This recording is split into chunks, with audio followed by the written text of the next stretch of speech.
बताइए कि paper leak करने वालों का ग्राहक कोई गरीब हो सकता है क्या?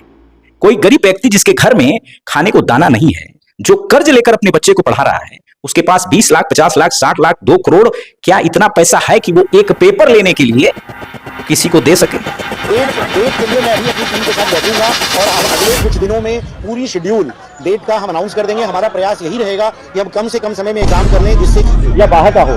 सीबीआई से हमारी यही दरखास्त है कि जो भी हो उसको पकड़ के उसको सजा दिलाई जाए ताकि ये जो समस्या है जड़ से खत्म हो पाए। मैं आपको जितना जानकार नहीं हूँ, मैं अभी 1 अप्रैल को ही ज्वाइन किया। नीट यूजी एग्जाम 2026 अगर रद्द हो गया तो क्या बड़ी बात हो गई? अगर 551 शहरों में इस देश के 5432 परीक्षा केंद्रों पर 22,79,000 अभ्यर्थियों का, परीक्षार्थियों का भविष्य अगर दांव पर लग गया तो क्या बड़ी बात हो गई? किसी एग्जाम के पेपर लीक की घटना सुनते ही ऐसा लगता है जैसे ये सदियों पुरानी प्रथा है, जैसे पेपर लीक की घटनाओं को हमने महाभारत, रामायण और उपनिषदों ग्रंथों में पढ़ा हो।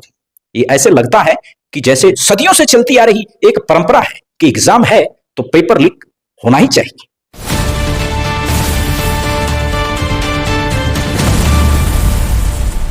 नीट यूजी एग्जाम 2026 अगर रद्द हो गया तो क्या बड़ी बात हो गई? क्योंकि बड़ी बात तो वो होती है जो कुछ नया होता है, जब कुछ विचित्र होता है। अब इस देश में किसी एग्जाम के पेपर लीक की घटना सुनते ही ऐसा लगता है जैसे ये सदियों पुरानी प्रथा है, जैसे पेपर लीक की घटनाओं को हमने महाभारत, रामायण और उपनिषदों ग्रंथों में पढ़ा हो।